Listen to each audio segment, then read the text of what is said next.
guys, nandito ako ngayon sa Baracas Beach or Baracas Forest Reserve and Recreational Park ng Brunei. At ngayon guys, pag-uusapan natin ang magandang ginawa ni Vice Ganda. Alam niyo ba guys, napanood ko sa kanyang vlog. Share ko lang din to sa inyo. Napanood ko sa kanyang vlog na grabe pala talagang kabutihan niya, no? Yung kanyang gininto ang puso. Grabe talaga pala yung kanyang kabutihan kasi yung anak ng kanyang kasambahay binigyan niya lang naman ng laptop at saka scholar niya yata yon. Tas yung tatlong anak pa ng kanyang ibang kasambahay binigyan din niya ng tablets. Alam niyo yun, as in napaka busilak ng puso talaga nito ni Meme Vice. At saka ito pang malupit, yung kanyang mga drivers, bodyguards, binilhan pa niya ng barong, mga damit, at saka pinagbibilhan niya ng mga sapatos. At ang tatak pa ng mga sapatos ay Nike. O diba, hindi biro ang presyo din nun. At saka mga tsinelas na may mga na may mga tatak din. So, grabe talaga ang pagmamahal din ni Meme Vice sa kanyang mga staff. Hindi lang tinuturing niyang iba. Hindi niya tinuturing na iba ang kanyang mga kasambahay. Bodyguards man yan or PA, mga ganun. So, alam niyo guys, marami nagbabatigas kay Vice Ganda kasi nga, kesyo, di ba nga, hindi siya nakikita ang namimigay ng mga laptop sa mga iba pang mga bata dyan. Alam mo yun, yung mga nangangailangan na mga bata. Pero, syempre, hindi na lang niya pinapakita yun. Marami rin talaga siyang mga pinagbigyan na, pero hindi lang niya pinapakita sa video, di ba? Kaya, dun sa mga nagbabati ko sa kanya, na kesyo ganito, ganyan. Hindi. As in, kakaiba talaga si Meme Vice.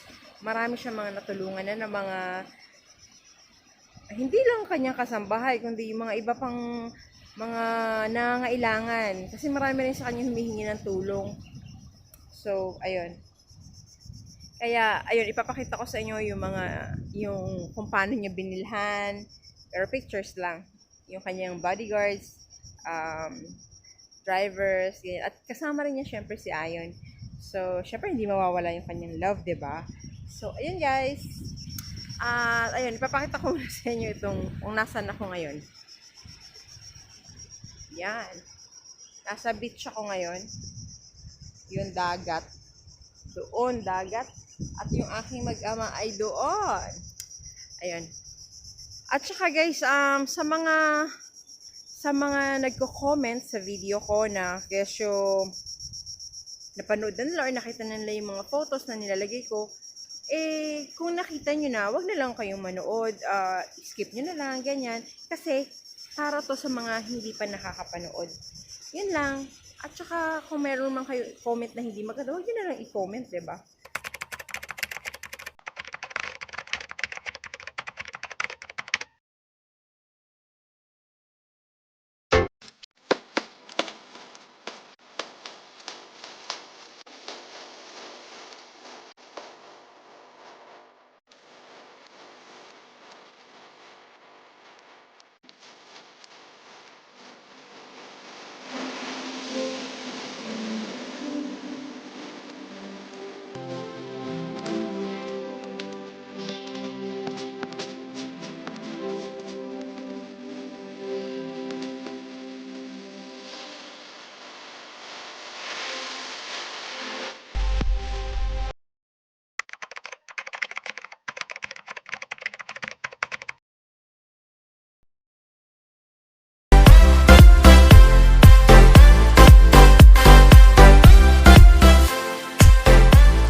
So, ayun, and sa mga nagsusuporta sa channel ko, sa mga nanonood, thank you so much.